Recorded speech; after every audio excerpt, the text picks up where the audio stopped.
Assalamualaikum warahmatullahi wabarakatuh. Pada kali ini saya akan menerangkan sedikit pengenalan mengenai gangguan seksual. Baiklah, gangguan seksual ini merupakan didefinisikan sebagai satu pelakon yang kurang disenangi melalui kata-kata, isyarat, sentuhan, psikologi dan visual, dan perkara ini selalunya berlaku secara berulang kali. Menurut Undang-Undang Pekerja tahun 1995, ia merupakan apa-apa tingkah laku seksual berbahaya yang ditunjukkan kepada seseorang. Dan mengikut statistik PDRM juga, perempuan merupakan salah satu golongan yang terdedah pada gangguan seksual, iaitu sebanyak 79%, manakala lelaki iaitu sebanyak 21%. Dan salah satu solusi untuk mengatasi gangguan seksual ini adalah untuk memberikan amaran kepada pelaku, dan jangan simpan masalah ini jangan pendam, boleh menceritakan kepada pakar dan laporkan kepada pihak berkuasa. Tak ada masalah. Untuk pengetahuan anda, kes gangguan seksual di tempat kerja telah direkod seawal tahun 1939 di Tanah Melayu di bawah pemerintahan kolonial Inggeris. Lebih daripada 50% wanita di Malaysia pernah berhadapan dengan masalah gangguan seksual. Mangsa gangguan seksual boleh didapati daripada seorang dari setiap 2 orang pekerja wanita. Objektif kajian kami yang pertama ialah untuk mengkaji konsep keganasan dan gangguan seksual dalam perspektif ilmu falsafah. Yang kedua ialah untuk mengenal pasti tahap pengetahuan pelajar ataupun masyarakat terhadap isu keganasan dan gangguan seksual.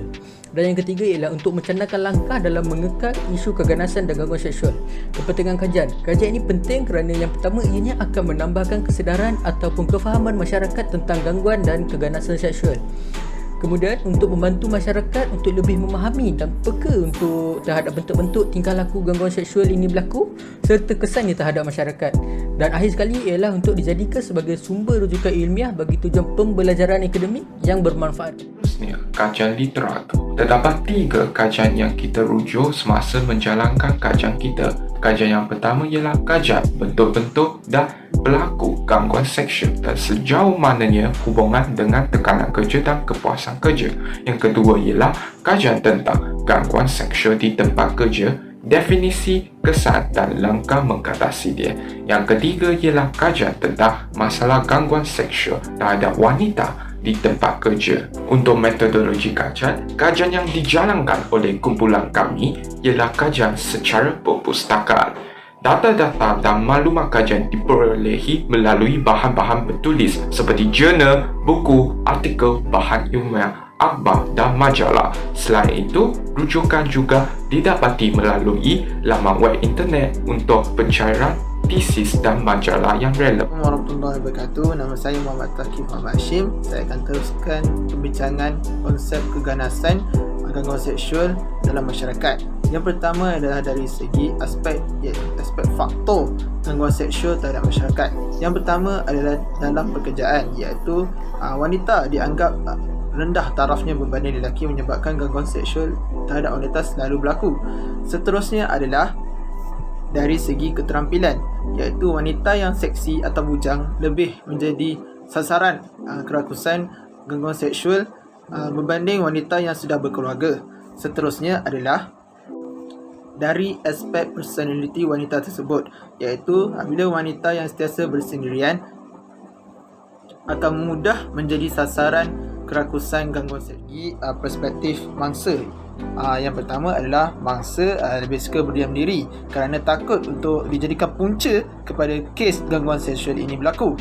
Seterusnya adalah mangsa hilang kepercayaan terhadap pelbagai pihak kerana berasa trauma sehingga menyebabkan kes bunuh diri semakin meningkat buat masa sekarang. Bentuk dan tingkah laku gangguan seksual, ia boleh diambil dari segi aspek lisan, iaitu melalui teguran atau bisikan yang melibatkan kataan gangguan seksual.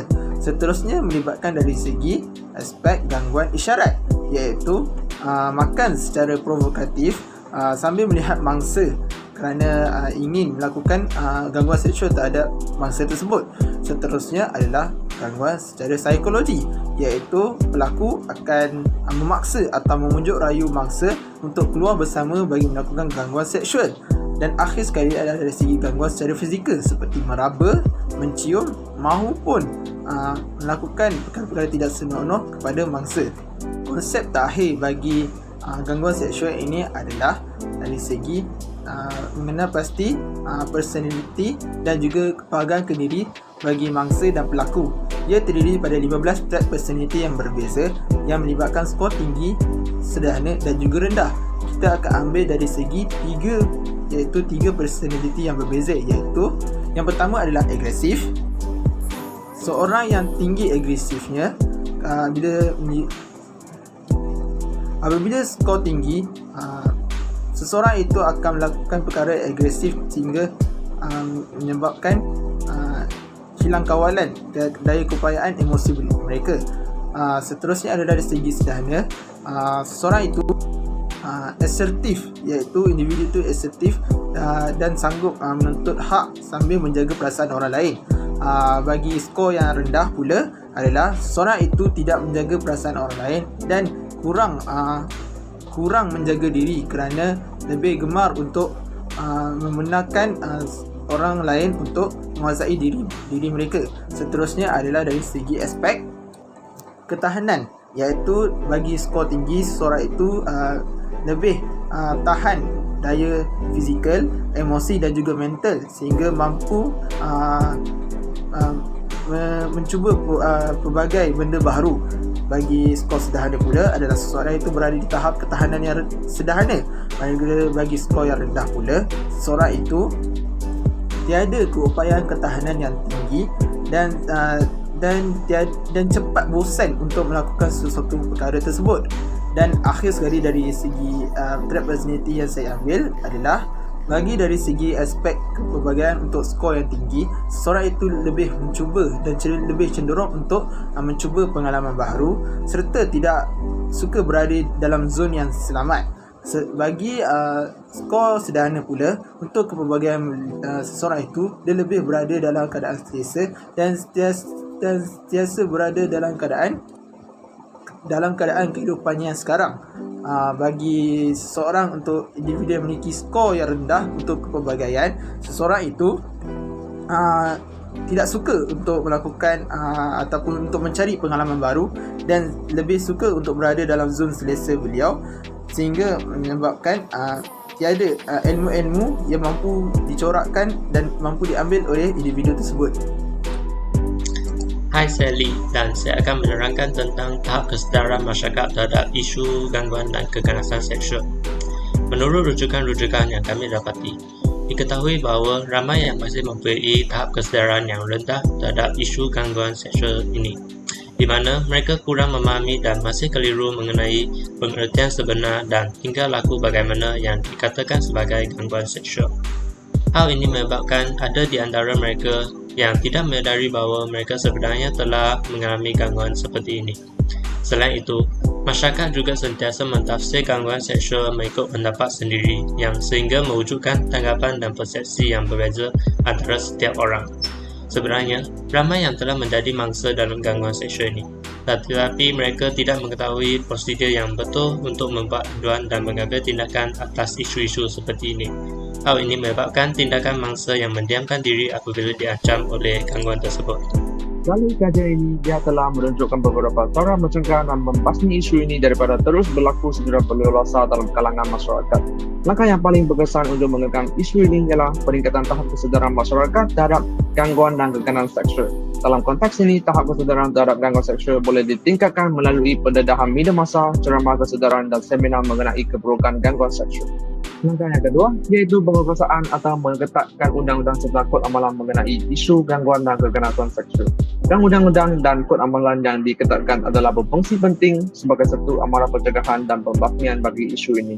Hal ini adalah untuk mewujudkan sistem perlindungan terhadap wanita dan juga lelaki agar isu ini tidak akan berlaku secara berleluasa di mana-mana. Bismillahirrahmanirrahim. Assalamualaikum warahmatullahi wabarakatuh. So, saya akan bentangkan kesimpulan pula. And so, macam mana kita nak kaitkan ilmu logik terhadap isu gangguan seksual ini?